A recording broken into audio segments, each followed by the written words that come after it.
2009, panahon ng halalay.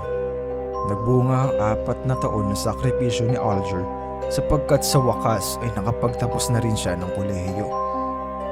Bitbit niya sa araw ng pagtatapos, hindi lang emosyon at karanasan ngunit maging ang diploma niya sa kursong journalism. Matagal ng pangarap ni Alger na maging isang marangal na mamamahayag.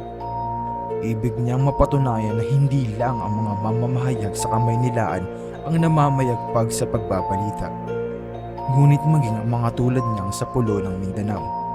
Nabiyayaan si Alger ng talento.